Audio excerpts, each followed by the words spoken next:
দেশের অন্যতম তেল বিপণন সংস্থা যমুনা অয়েল কোম্পানি লিমিটেডে দীর্ঘ ১৭ বছর কুক্ষিগত করে রাখা স্বৈরাচারের দোসররা এখনো প্রভাব বিস্তার করে শ্রমিক কর্মচারী ইউনিয়নে পুনর্বাসন করছেন আওয়ামী লীগের দোসরদের। এক সময় যার কেন্দ্রবিন্দুতে ছিল তৎকালীন আওয়ামী লীগের স্থানীয় নেতা থেকে শুরু করে জ্বালানি মন্ত্রী, এমপি থেকে প্রায় সবাই। আর এই রাজনৈতিক প্রভাব বিস্তারে অন্যতম ভূমিকা পালন করেন যমুনা অয়েলের সারা বাংলাদেশের মাফিয়া খ্যাত শ্রমিক ইউনিয়নের সাধারণ সম্পাদক মোহাম্মদ ইয়াকুব। অনুসন্ধানে জানা যায়, যমুনা অয়েল কোম্পানির প্রধান কার্যালয়ের জ্যেষ্ঠ সহকারী মোহাম্মদ ইয়াকুব তৃতীয় শ্রেণীর কর্মচারী। একই সঙ্গে তিনি শ্রমিক লীগ নেতাও। আওয়ামী লীগ সরকারের আমলে গত ১৫ বছরে সিবিএর সাধারণ সম্পাদক ও গ্যাস অ্যান্ড অয়েলস ফেডারেশনের মহাসচিবের দায়িত্ব পালন করেন তিনি।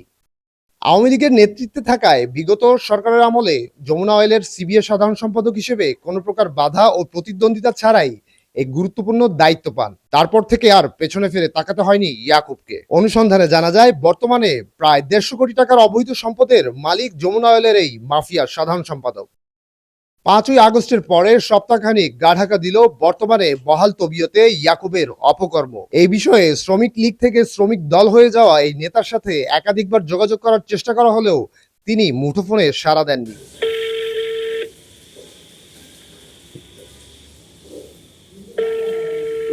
কিন্তু গত ৫ই আগস্ট ছাত্র জনতার আন্দোলনের মুখে আওয়ামী সরকারের পতন হলে ইয়াকুব ভোল পাল্টে শ্রমিক দল হয়ে যান। জানা যায়, অবৈধ সম্পদের মালিক বনে যাওয়ার ফলে সুযোগকে কাজে লাগিয়ে গত ২৪শে ডিসেম্বর বিএনপির শ্রমিক দলের সভাপতি মোহাম্মদ আনোয়ার হোসেন থেকে শ্রমিক দলের অন্তর্ভুক্তি নিয়ে আসেন ইয়াকুব। এই বিষয়ে শ্রমিক দলের সভাপতি আনোয়ার হোসেনের সাথে মুঠোফোনে যোগাযোগ করা হলেও ব্যস্ততার অজুহাত জানিয়ে ফোন কেটে দেন তিনি। হ্যালো, আসসালামু আলাইকুম। হ্যালো, মিটিং আছেন?